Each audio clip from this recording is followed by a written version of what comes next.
Well, howdy do, buckaroos. This is Joe Leydon of Cowboys and Indians magazine, and it is my pleasure today to be talking here with Ray Benson of Asleep at the Wheel, who has been singing and playing in Texas swinging for 5 decades with his group. And Halloween night, PBS is going to be running a special. Austin City Limits presents 50 years of Asleep at the Wheel. So, good afternoon, Ray. How are you doing? What do you know, Joe? Doing good. Because I hear you had a little bit of a health scare a few months ago. Well, yeah, I was an early adopter of the COVID. Always got to be fashionable, huh, Ray? I'm always there, first in line. We've been trying, I guess I got it, and had a couple of bad weeks, but nothing like a lot of people have had. It's not something that you want to get, except that that you get antibodies, and that's the best news. Mm-hmm. Well, when you were first given the diagnosis, I mean, was it like a hammer blow to the heart? I mean, did it really scare you? Was it like when I Well, got my cancer diagnosis? Did you go home and get falling down drunk? Or what?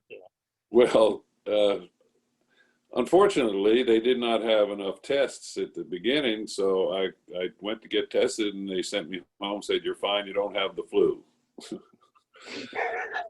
I spent 4 more days in bed and then went back to the doctor and said, "This is not right. Something's wrong." And she was able to give me a COVID test. So I was already on the mend. I wasn't feeling good, but I was on the mend.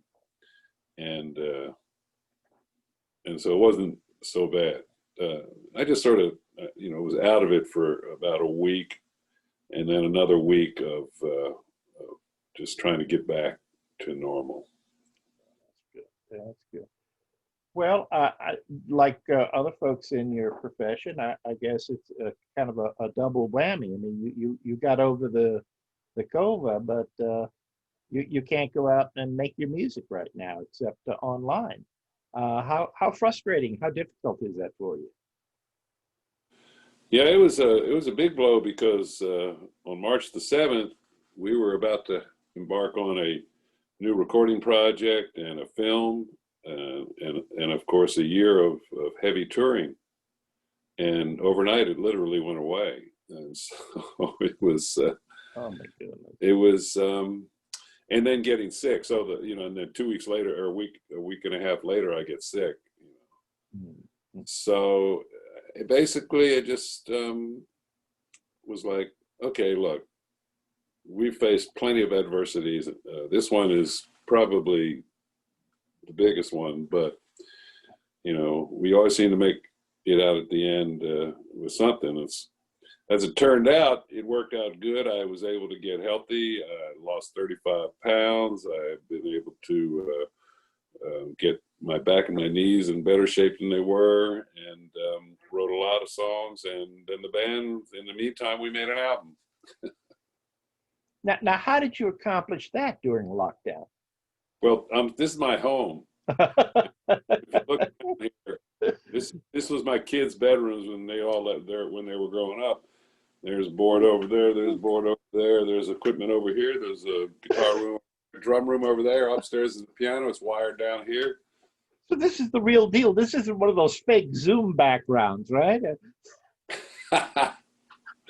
Yeah, no, this is it. I had a studio for 27 years, and the business had really gone downhill, but I had enough gear for 2 studios. So I sold that building and moved everything to this house because all my kids are grown and I'm single. So it's wonderful. It's just all right here, and it's. I mean, look, you see, oh yeah, there's over there. Oh, There, oh yeah, oh yeah. There's the board I got from RCA Records over there. uh-huh, uh-huh. Elvis sang through that board. Oh, wow. 1969 through the 70s, that was in an RCA studio. So, yeah, that's how we got it done. Does Elvis's spirit communicate with you through the board from time to time? I didn't want to tell everybody he is here. Oh, he hasn't left the building. No. Oh, Microphone's still on. Oh, my goodness.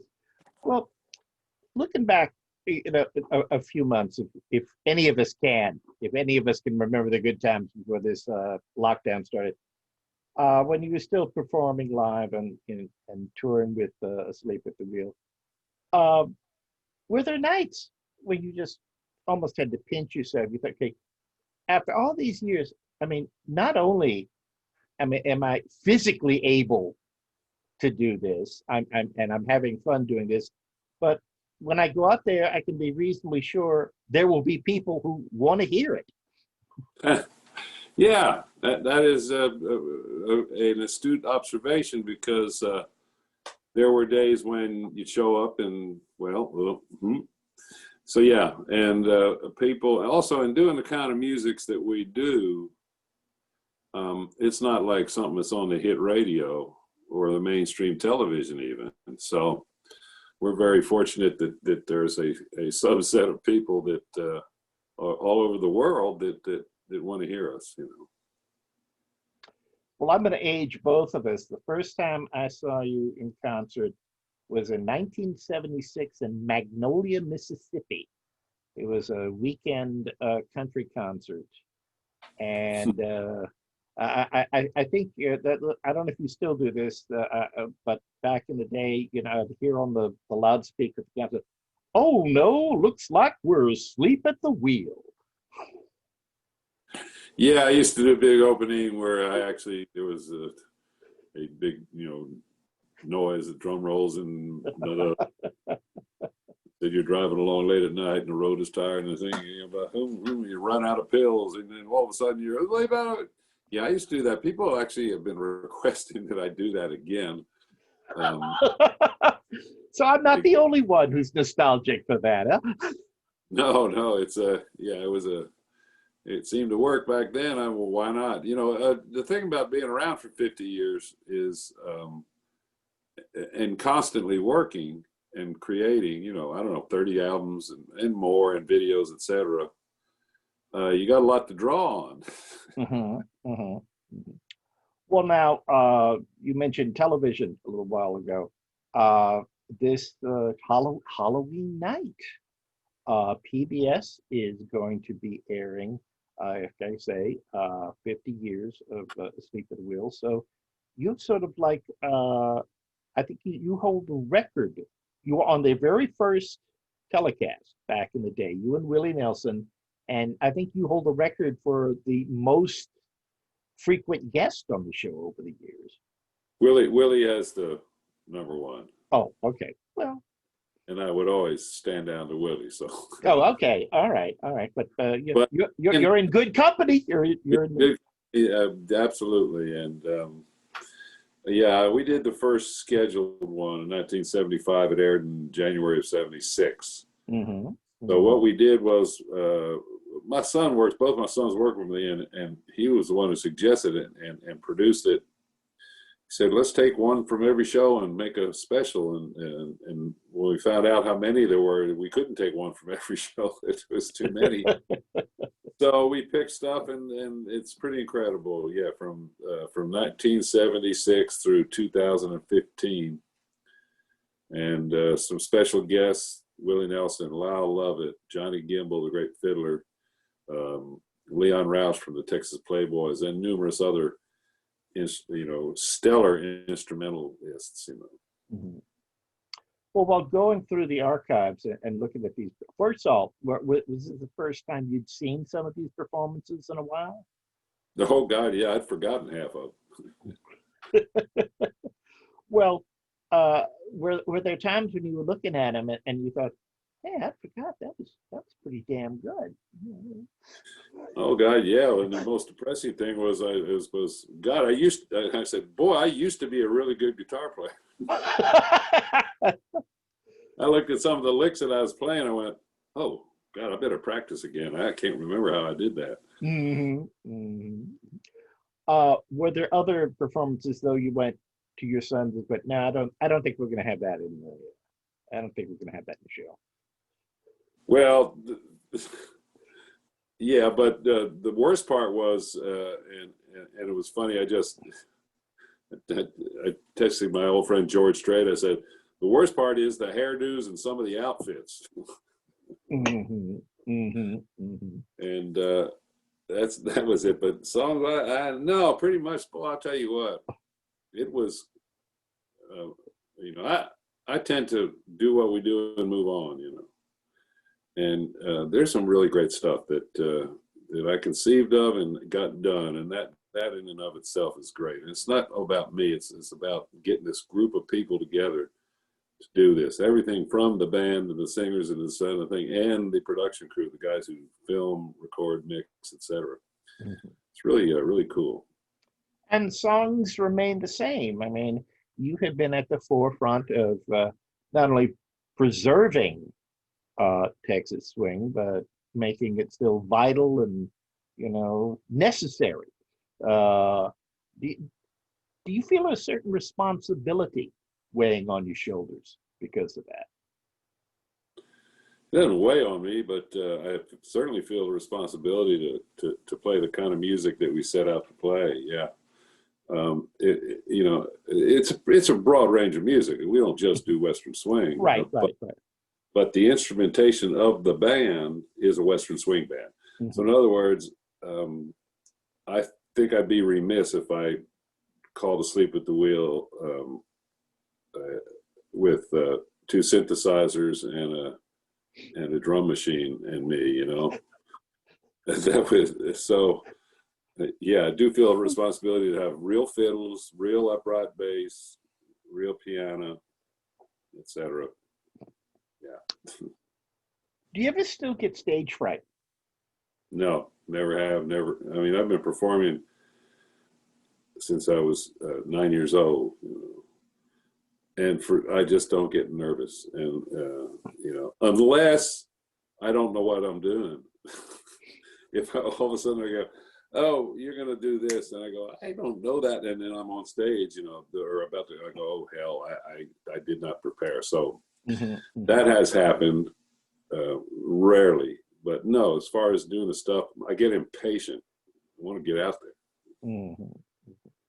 Are you ever thrown or pleasantly surprised when you're in concert and somebody yells out a request for, a real deep cut from one of the albums, like one that oh, wow, I haven't played that in ages. I hope I still remember the lyrics.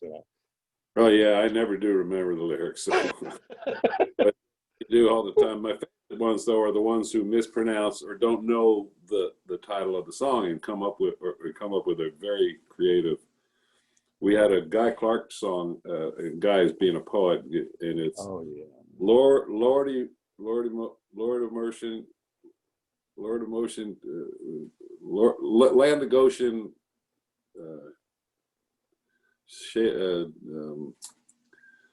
don't you dare take that boat out to sea. Anyway, the line is, Lord of Mercy, Land of Goshen, shades of gray out on the ocean. Don't you dare take that boat out to sea. And it was actually a single of ours. And a guy comes up and says, play that Atlantic Ocean song. Ocean, that's and it took me a while. The Atlantic Ocean song. Man, I mean, it took at least 15 minutes, and then that's what he was saying. Willie Nelson told me the best story about that. He had back in the 50s and 60s, there were the songs about murder and everything. So he figured murder and tragedy, country western songs. So he wrote one called "I Just Can't Let You Say Goodbye." Which is about him killing his girlfriend, and the lines are, and it describes the whole thing. It says in song, I put my hands around her neck. It was thing. He said a guy come up to the stage and say, "Play." I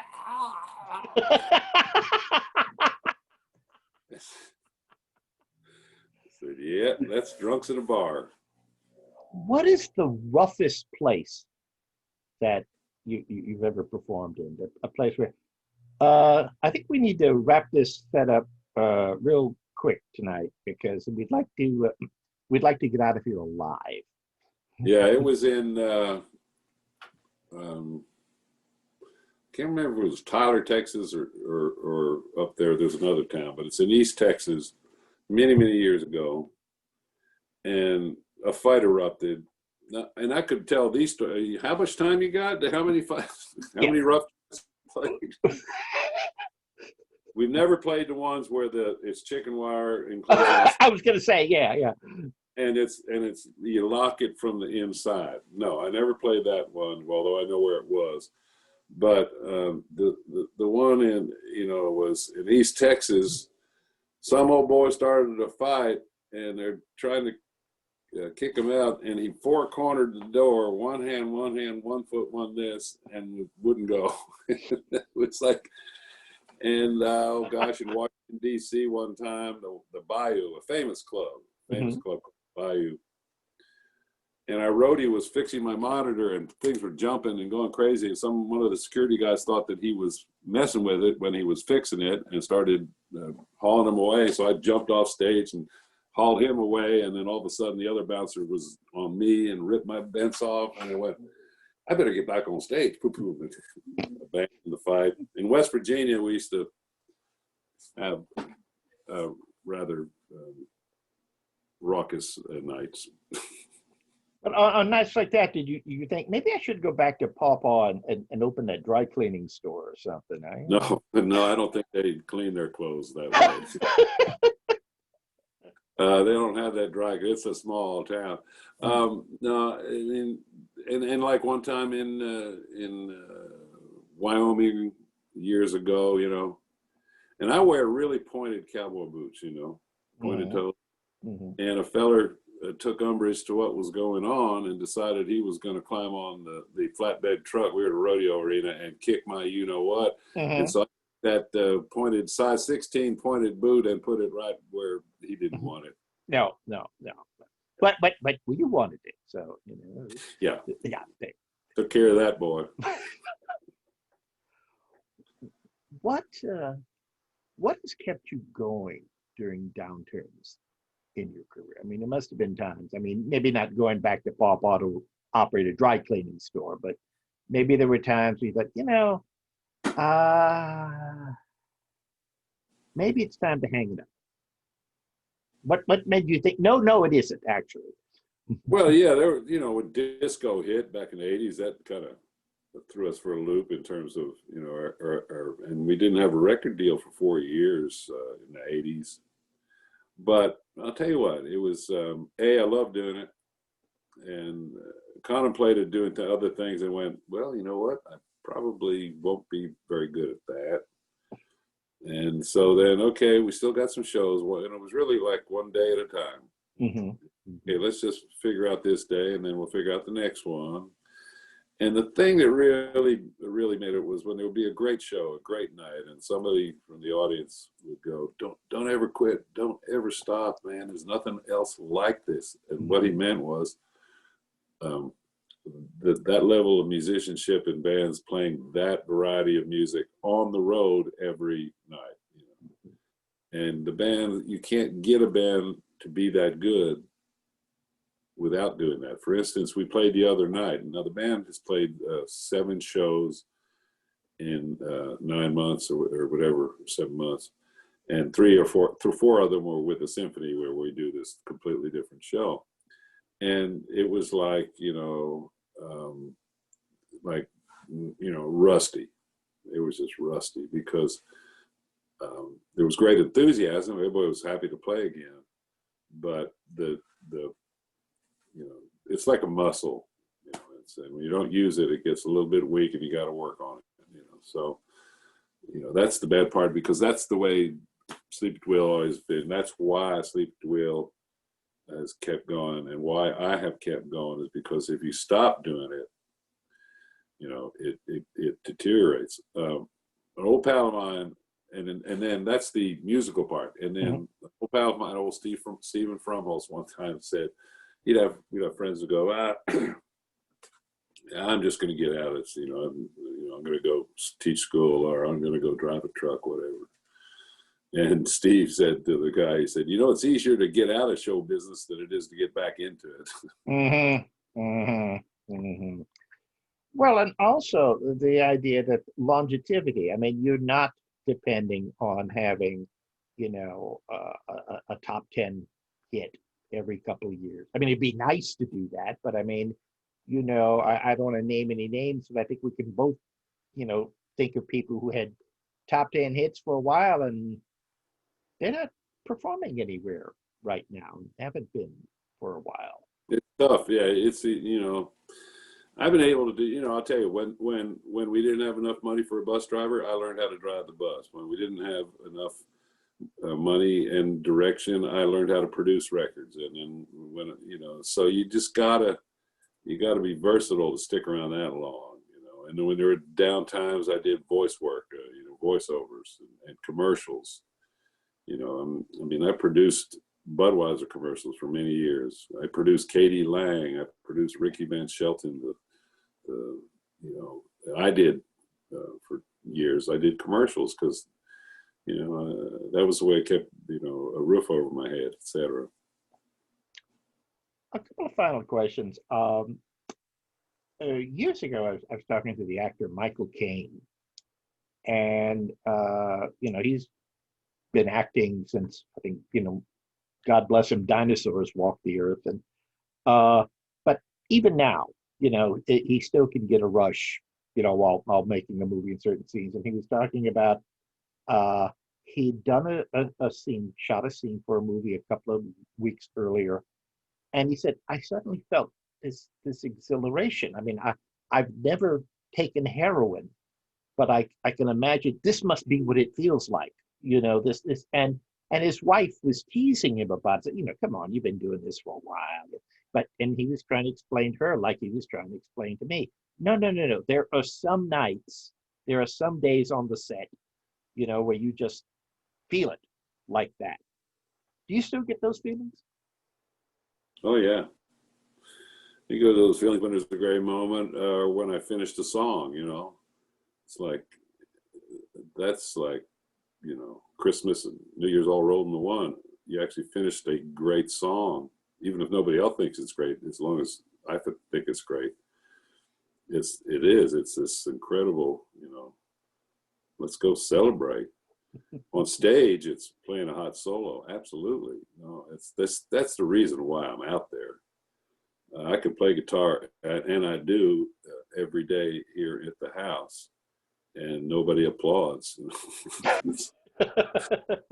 And that's no fun. And nobody in the band looks over and goes, "Oh, that was pretty good." Mm-hmm. Mm-hmm. That's what it's all about, you know. If you're a performer, which I am and have been since I was a child, you know, that's what you live for. Mm-hmm. So, and I imagine Michael Caine was the same thing, being an actor. You know, your accomplishment is so difficult. You know, if you're a journeyman and if you're a pro, you can pull it off every day. But that magic moment when you've done something beyond your craft is what it's all about. And if I could describe it any other way, I would, but it really is just magic. Mm-hmm. And yeah, it'll make the hair stand on the back of your head. It'll make you laugh, make you cry. You know, I've had all those emotions, you know, like when something like that happens. Okay, finally, you mentioned a new album. Tell us all about it. New album. So here we go. Like I told you before, that we were out of luck. Nothing to do. You know, the film crew left. Nobody came. You know, I was locked in this big old house. Nobody would come. They delivered food and everything. So after I got better, we had started some stuff earlier, and we had half finished some stuff from a previous album 2 years ago. And I said, well, let's finish some of this stuff, for crying out loud. We got time. So we got down here, and then we also started recording this other album. And I said, hey, well, I got this song. Let me put this down, you know, while I got y'all here. And that was a song I wrote with Jamie Johnson called Half 100 Years. Because I told Jamie, hey, Jamie, this is our 50th year. He went, half 100 years? And I went, I'm going to write that song. And so we did. It came out great. And then Katie said, hey, I got this song. I said, let me hear it. And it's a great song. So she recorded that. And we did one from some friends. Anyway, and we made an album. And I still got 3 more songs I got to figure. I've been writing one called, about better days. And so anyway, yeah, so it'll come out, I don't know, in the spring. We'll finish it by the end of the year at the latest. And we've already working on a half 100 years video. And we had this great old duet with me and Willie Nelson doing an old Tommy Dorsey song called Marie. And it's been sitting in the can for years. And I said, let's finish that sucker, man, because it's so good. So that's a cool one. Well, you've whet our appetite now, Ray, so, and you say we're going to wait for the spring for it, huh? Yeah, but Cowboys and Indians will be around, I reckon. Well, where was that? We could talk again. The name of the special is Austin City Limits, 50 Years with Asleep at the Wheel. And let me just caution y'all that it is available on October 31st, but a lot of stations ain't gonna play it on Halloween. Some will, and then it's on streaming. So you can stream it on your iPad or your phone or your television starting on after 11 o'clock on Saturday. Okay. So unfortunately, PBS stations around the country are not synchronized to show it. So we say, look, and if your station is not showing it, call them up and tell them you're going to come over there and throw rotten eggs at them if they don't. Well, there you had it, folks. The hard sell technique that has, kept Ray Benson alive and well and thriving in show business for 50 years. Thank you very much, Ray. Good luck to you. And, keep well. Keep wearing your mask and washing your hands. Yes, sir. These are the cleanest hands in the business. There you go. And the best pickers. Well, thank you. Thank you very much. Stay safe, everybody, and we'll get through this. Take care. See you soon.